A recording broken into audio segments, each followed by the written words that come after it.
Full quote. A full quote can either be that the customer is genuinely interested and is willing to leave their contact details, or it may be you've been able to measure up, want to email the quote direct to them. If you're starting from scratch, simply select add a new quote. You'll be asked if you wanted to add the customer, and if you click yes, you'll be presented with a customer form, or click no in this case, and then you'd ask the employee who's raising the quote, and then you go off and do the quote. In this case, we'll use the quick quote that we previously raised. So we'll search for a quote. We know it is 126. There are other options available. You can search by the customer's surname if you know them. But in this case, as we haven't had the customer's name, we wouldn't know that at this stage. So quick quote 126, and we'll use that one. Now, everything says it was before. You might have been out and measured up, and I don't know, they only need 5 bars. So we'll change that to 5. If you look, it's £144 at the moment. But as soon as you click off, it changes to 120 because it takes that off, and it's altered the price to 2,106. So do any edits or amendments at that on this screen here before you move on. We click save to save the quote, and then we go on to full quote. Here you can select the customer. So if you haven't got the customer, you can click add and add them in.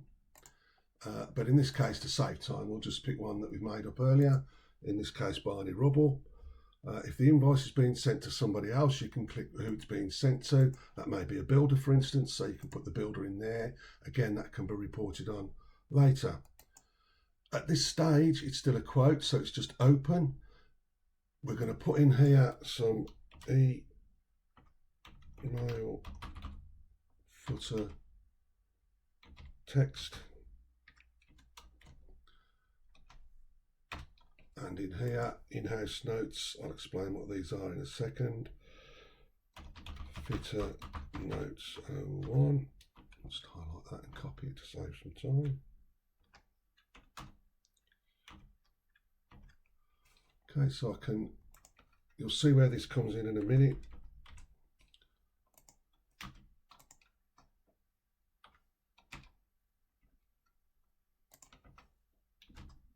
Okay, so I'm just going to click out because I've changed the text.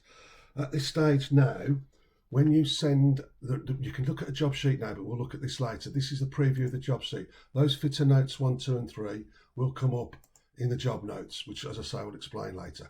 But for now, we're going to email the quote to the customer. If you want it VAT inclusive, click that one. Okay, and what that will do, that will open up Outlook, put in the customer's email address, the personalised account. This data here is what you set up in your default data when we first looked at the first video setting up the system. And the default data, I have pleasure in providing the quote number, the price. This picks up everything that you've done in the default, all fully editable. You can add anything you want anywhere and change it, but the initial quote will be made up from whatever it was you put in your default data. It adds that we typed in there, email footer text, that we put on here, email footer text. So it puts whatever you want to add specific to this customer on this quote. So it will add your terms and conditions. Again, it will be your terms and conditions, and wherever we've saved that to, that I'll just pick it up and put it in. And then the quote. So it'll also send as a PDF the quote. It'll put your logo in, your name and address, their name and address, the reference of what it is, and then it itemizes it all. We put email footer text in. That's the text that will appear there. This is all predefined in your default data, and at the bottom it shows you the full price inclusive of VAT. If we just have a quick look at I will close that and not save it because I'm not sending it. If we look at exactly the same, if I change text, I don't know, just put 3F so we know it's there.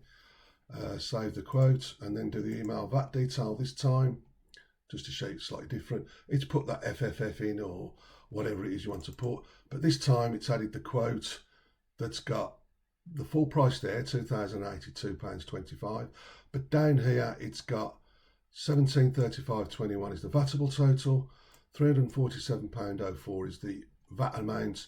If you had non-VAT items on here, which you can, it would have put them on there and then totaled it all up at the bottom. Okay, we won't send that at the moment, so I'll close that and do that. There you have a full quote sent off to the customer with a full email and attached your terms and conditions of sale. That concludes the full quote. Thank you.